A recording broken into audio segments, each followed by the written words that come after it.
What I have in front of me here is cake flour or all-purpose flour or baking flour. So I'll just be experimenting with this flour today. I've also decided to change the milk I use. I'll be using sugar-free almond milk. Okay, today we're cooking some baby back ribs. Hello, YouTube. The onions, I crushed some pimento, stewed pork with candied ginger. This is a big leg.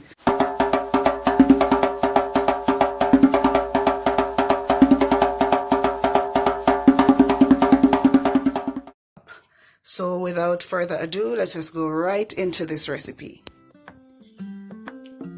Okay, so since I won't be using baking powder because of the type of flour I'm using, I've already added my 1 tablespoon sugar and my quarter teaspoon salt, which you can see inside this plate. So now we're just going to mix. We are doing now. So now I will add my almond milk. I will add 2 tablespoons of almond milk to this recipe. So in order for your milk not to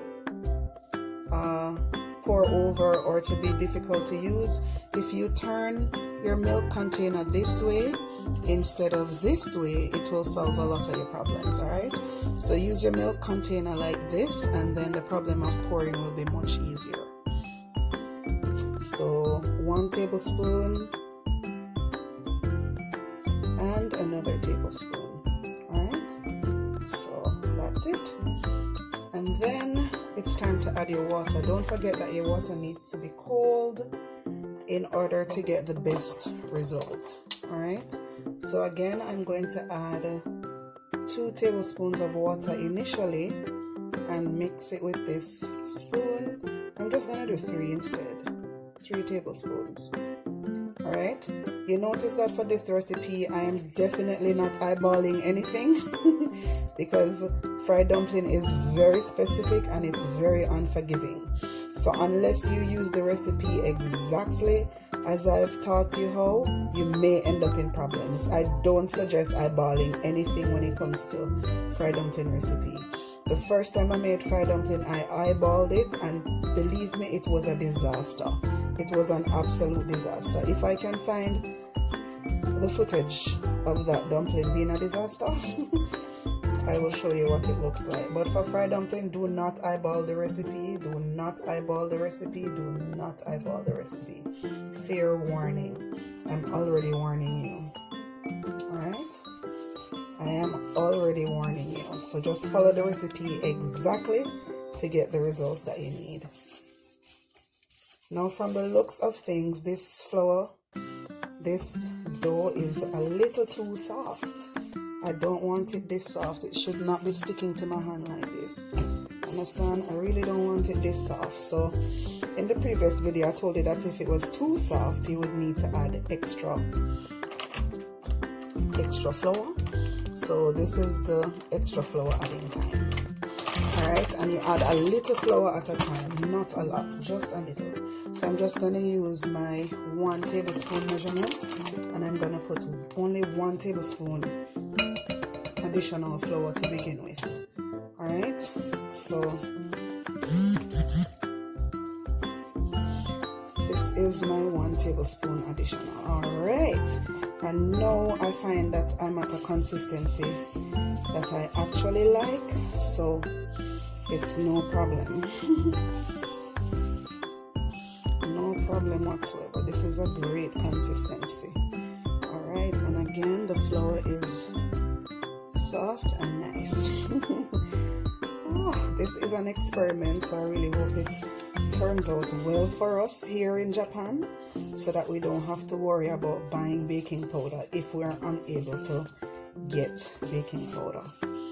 Okay, so I started making the dumplings, but I've rolled 5 already and I've left the testing piece. And what I notice is, even though I rolled the dumplings and made them flat, it doesn't stay flat. Immediately the dumpling starts coming up. See that? Alright, so I'm not sure how this recipe will turn out, but but we're still going to try it and see what happens. Alright, it does feel light, it does feel like it would work, but let us see. Okay, so I went ahead and added all the fried dumplings to the oil to see if they will do what they're supposed to do. And if you want to know what they're supposed to do, please click the link above so you can see what your fried dumplings are supposed to do.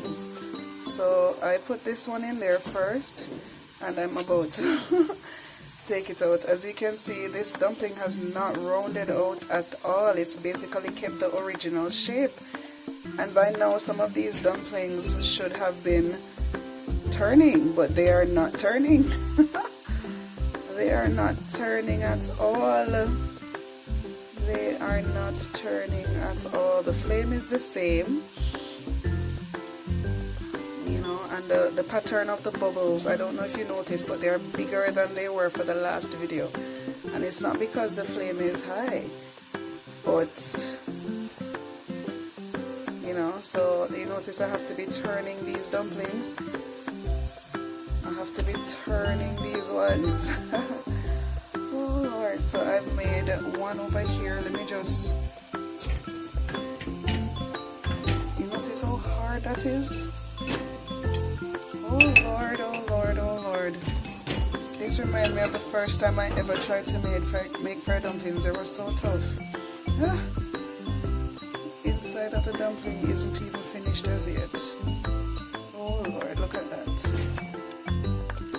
I do not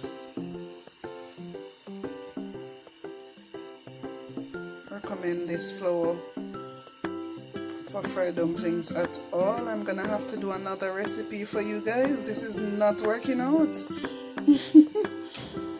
This is definitely not working out. They have not risen to the top. They are just there. By now the dumpling should have been floating on top and turning over, but nothing is happening to these dumplings. Alright, so the conclusion is do not make fried dumpling using that specific flour. Do not make fried dumplings using this flour. Do not make fried dumplings using this flour. I just thought maybe the flour could work, but it is not working.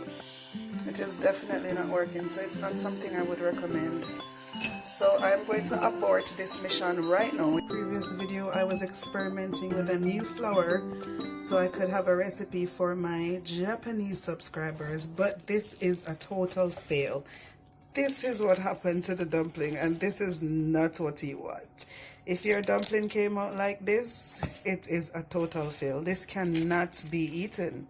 Total fail. Fail. Alright, so this flour is the worst flour to make fried dumplings. Do not use this flour. Alright, so I'm doing another experiment.